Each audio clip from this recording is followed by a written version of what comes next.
যুক্তরাষ্ট্রের major league সকারের 2025 মৌসুম শেষেই ইন্টার মায়ামির সঙ্গে চুক্তির মেয়াদ শেষ হওয়ার কথা ছিল লিওনেল মেসির। তার আগেই নতুন করে এই আর্জেন্টাইন মহাতারকা আরও 3 বছরের জন্য চুক্তি করেছেন।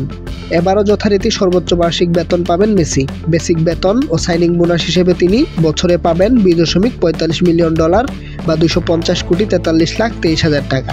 2025 সালে MLS-এ খেলা ফুটবলারদের বার্ষিক বেতনের তালিকা প্রকাশ করেছে প্লেয়ার্স অ্যাসোসিয়েশন, যেখানে টটেনহাম ছেড়ে লস অ্যাঞ্জেলস এফসিতে নাম লেখানো দক্ষিণ কোরিয়ান তারকা সন হিয়ং-মিন আছেন 2 নম্বরে। তার বেতন $11.15 মিলিয়ন বা 136,54,37,000 টাকা।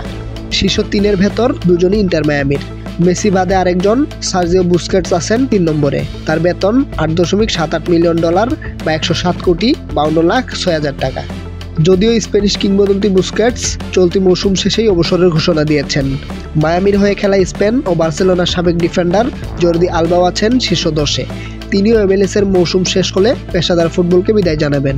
তবে শীর্ষ 10-এ নেই অ্যাটলেটিকো মাদ্রিদ ছেড়ে মায়ামিতে নাম লেখানো আর্জেন্টাইন মিডফিল্ডার রদ্রিগো ডি পল। পারিশ্রমিকের হিসাবে শীর্ষ 5-এ থাকা বাকি দুজন হলেন আটলান্টা ইউনাইটেডের মিগুয়েল আলমিরন ও সান দিয়েগো এফসির হারভিং লেজানো। সর্বশেষ গ্রীষ্মের দলবদলে MLS-এ যুক্ত হওয়া ফুটবলারদের মধ্যে কেবল সনের পারিশ্রমিকই $10 মিলিয়নের উপরে।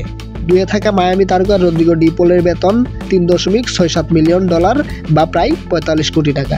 একইভাবে ভ্যাঙ্কুভার হোয়াইট ক্যাপসের সাবেক জার্মান ও বায়ার্ন মিউনিখ তারকা থমাস মুলারের বেতন ধরেছে $1.44 মিলিয়ন বা 17,64,00,000 টাকা।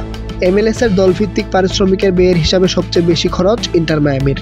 তারা কেবল ফুটবলারদের বেতন হিসেবে $48.78 মিলিয়ন ব্যয় করেছে। এছাড়া Los Angeles $30.1 million, Atlanta United $28.5 million, FC সিনসিনাতির $23.2 মিলিয়ন এবং শিকাগো ফায়ার্সের ব্যয় $23.2 মিলিয়ন।